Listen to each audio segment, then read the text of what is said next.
Chapter 133. Thanks for letting me kill you. Translator, Skypharaoh Editor, Skypharaoh, sprinting rapidly. The trees before Fang Yuan looked like they were crashing into him, and he quickly avoided them nimbly, pushing off with his legs. His right ear had roots swaying around, and behind him was a bold lightning wolf angered by him on purpose, and several hundred healthy ordinary lightning wolves. The lightning wolf's speed was faster than him, especially the bold lightning wolf. Its streamlined body jolted around in the complicated terrain, having an extremely fast speed. Seeing Fang Yuan, who was about to be caught up, suddenly his body had ripples of light around him, and he vanished. The bold lightning wolf had to halt its steps and observe the surroundings with bewilderment. Fang Yuan sprinted to a faraway place before reappearing again. Bold lightning wolf's eyesight was sharp, immediately finding him. It growled angrily and chased after Fang Yuan again. As for those ordinary lightning wolves, they followed closely behind. Fang Yuan laughed internally and continued sprinting. Rinse and repeat. He had finally reached his destination. This time he activated his stealth completely. The wolf pack who came chasing sniffed around the area where Fang Yuan disappeared, and soon after, the bold lightning wolf found its new target. Not far away, on the mountain valley, there were 5 Gu masters fighting with a pack of wolves. How? The bold lightning wolf had limited IQ, immediately forgetting Fang Yuan. It turned its head and growled, and the lightning wolves behind it entered the valley's battlefield like tidal waves. How can this be? The Gu master in battle saw this scene and despaired. Didn't they say that each pack of wolves have their own mobility range? We took so much effort to kill a bold lightning wolf, and here comes a second one. We're screwed. Quickly send the distress signal to the clan. This new pack of wolves joined in, and the Gu master's pressure intensified, their tones showing a panicky and flustered emotion. The investigative Gu master shot out a Gu worm from his hand. This Gu worm was like a golden round ball, but had a pair of colorful feathered wings. It flew into midair and exploded, turning into a rainbow flame, observable from a 50 kilometers range. This was the signal Gu, a rank 1 expendable Gu worm, often used to send signals. The signal has been sent. Everyone hang in there. Wait for reinforcements. The group leader shouted at an appropriate timing, slightly raising the morale and stabilizing their fighting spirits. It's useless. Fang Yuan appeared at a high point on the cliff, staring downwards, his heart smirking.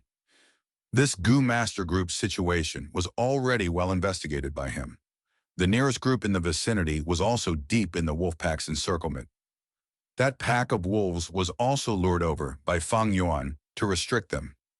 Killing lightning wolves, each eyeball is 10 merit points. But on the battlefield, reclaiming Gu worms and bringing them to the clan higher-ups is worth at least 1,000 points. This kind of thing, after doing it 2 or 3 times, I will be able to exchange the 3-step fragrant grass Gu, Fang Yuan thought in his heart. And under his scheme, the Gu master group's fate was sealed. Next, I will wait for them to be exterminated. Then I shall lure the lightning wolf pack away and come back here to collect the Gu worms. Fang Yuan walked to a nearby tree and sat down leisurely. No one was willing to die, so these Gu masters put up a strong resistance. Fang Yuan did not risk it to lure 1,000 Beast King Frenzy lightning wolf, but instead chose the bold lightning wolf. So this gave them the opportunity to struggle for a longer time, especially when among them there was a defeated opponent of Fang Yuan's, Gu Yuemanshi. He had the monolith Gu and had strong defense, thus he alone could block many lightning wolves' attack. But this was also why Fang Yuan chose their group. The more precious the Gu worm, after returning them, the more merit points are awarded.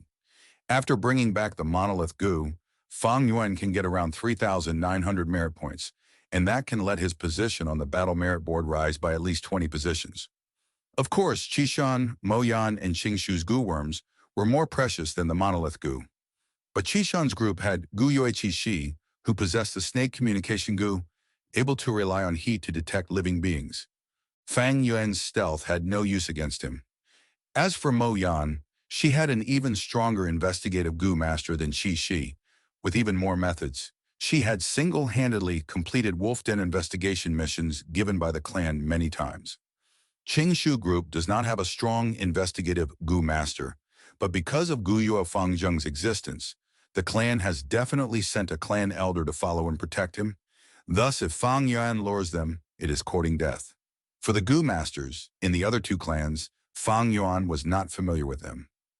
Setting up others was not easy to do. After choosing left and right, he finally decided on a few groups, and after following them for a long while, he managed to find an appropriate chance. Baining Bing was sleeping when sounds of battles entered his ear. He opened his eyes slightly, the slit of his eyes shining with cold light. Another boring scene. He was sleeping on the edge of the cliff, and just turning around allowed him to have a clear view of the valley. He was about to go back to sleep, but suddenly saw a figure. Oh? His eyes shone with shock as he saw Fang Yuan. Fang Yuan was leaning against the tree, eating a wild fruit he picked, staring coldly at the battlefield with no intention to help. Baining Bing instantly grew interested. He had never met someone like this. From young, the people around him were all loyal to the clan and indulged in kinship. But from Fang Yuan, he felt a sense of familiarity, loneliness, and aloofness. Who is he? Baining Bing's heart developed confusion and interest. The wild fruit was picked on the spot, but with his experience, Fang Yuan could tell it was harmless. The fruit was juicy, sour, and sweet. As he ate, his right ear twitched. He heard something, and it was nearby. Baining Bing was sleeping on a higher terrain of the cliff earlier, but without making any movements, the earth communication eargrass could not sense him. However, now that he moved, he was instantly discovered. Fang Yuan's eyes shone with lightning as he turned his body to see a white-haired and white-clothed young man, stabbing his ice blade into the cliff and sliding down along it, landing not too far away. Baining Bing! Fang Yuan's eyes squinted, recognizing him instantly. Qingmao Mountain's #1 genius, the symbol of Bai Clan's rise.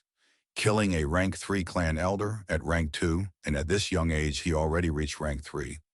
A crucial person capable of changing the entire power distribution of Qingmao Mountain. If it was other Gu masters facing Baining Bing alone, their expression would be rapidly changing, either nervous or wary. But Fang Yuan's gaze only stayed on him for a second before looking back at the valley. His expression was calm, almost uncaring. This is because Fang Yuan knew all about Baining Bing's trump cards and secrets. Very clearly. Oh! Baining Bing walked over, staring at Fang Yuan blankly. His mouth opened, dragging his word. He curiously stared at Fang Yuan like he was looking at an object he had never seen before. He got closer and closer. The more he looked at Fang Yuan, the more his eyes shone, and the greater interest he had in his heart. On this person, why do I sense a familiar smell? It feels like I've seen him before. Like long ago, we are already friends, this feeling. Baining Bing's heart was turbulent. Friend. This word he was always skeptical, despising, and even felt disdain towards it. He never thought he would have a friend. Those commoners around him, they only had the right to admire him. They had no right to become his friend. Baining Bing always thought he would never have a friend in his life. But now he suddenly had this feeling. This was a mystical feeling, but he was very sure of it. When he looked at Fang Yuan, it felt like he was looking at himself. Baining Bing got slightly too close, and Fang Yuan turned around, staring at him plainly with his deep, dark iris. Without a reason, Baining Bing understood the meaning of his gaze. It was a warning. He halted his steps, slightly stunned, very impolitely staring at Fang Yuan while saying, "Hey, you really are interesting." If the Bai Clan Gu masters who were familiar with him heard this, they would go crazy. That is because, since his birth, Baining Bing had never praised someone like this. Fang Yuan ignored him, biting his wild fruit and staring at the valley's intense fight. Baining Bing circled around Fang Yuan, observing him closely, as if he was looking at the strangest food on earth. He looked from every angle, even squatting down on the ground and looking up at him from the floor. His silky white hair, which was impeccably clean like a crystal, instantly laid on the muddy ground, but he did not care. His white robe dragged across the ground, and he paid no heed either. This moment, he was like a pure child, seeing his playmate, curiously staring at Fang Yuan with a longing expression, many times wanting to speak, but couldn't. Bai Bing felt that he had many things to say to Fang Yuan, but when he was about to speak, he felt no need anymore, because he felt that Fang Yuan understood. After being silent for a while, he asked, "The valley's battle is not interesting at all. What's there to look at?" Halfway through, his eyebrows raised, showing an expression of realization. "I see. You lured this wolf pack. You want to kill these Gu masters. But why did you not do it yourself? Oh, afraid of leaving evidence. You are too vigilant from your aura. You already have rank 2 cultivation. If I were you, I'll just go ahead and do it myself." Suddenly he chuckled, like he had seen the most fun toy in this world as a kid. His eyebrows darted around. "You are really interesting. Even the things you do are interesting. Heh heh, I am starting to like you." Fang Yuan retracted his gaze, turning around and looking at Bai Bing. He knew this person. That is because this person is also a natural demon. What is a demon? Abandoning the worldly customs, treating the people of this world with indifference, engulfed by loneliness and despising relationships. This person was like Fang Yuan's shadow, except that Fang Yuan was deeper down the path, and Bai Bing was more pure. In simple words, they were kindred spirits. In his previous life's memory, after the 3 clans barely survived the wolftide, this man murdered the 3 clans and caused the lustrous green Qingmao Mountain to turn into a hellish ice mountain. Bai Bing, Bai Bing. Fang Yuan sighed in his heart, saying slowly, "You're very lonely, huh?" Bai Bing's eyes widened, squatting on the floor, nodding continuously, empathizing and sighing. "Yes, these days life has been super boring. Some time ago, I killed a Xiong clan Gu master, and that was somewhat fun. Getting this Gu, look." Fang Yuan looked at the plunder Gu in his hand, starting to laugh. "So you want to kill me?" Bai Bing's eyes turned from black to blue crystal color as he jumped up and straightened his body. "Ha ha ha!" He raised his head and laughed thrice, staring at Fang Yuan with an excited expression. "You do know. That's right. I want to kill you. Come kill me too. Life and death battles are the most fun. Meeting someone as interesting as you, I swear I've never done anything so interesting." He got more and more excited as he suddenly opened both arms, arching his head and sighing, "Ah, I can feel that my life had never been so colorful. Thank you, thank you. Although I don't know your name. Thank you for letting me kill you."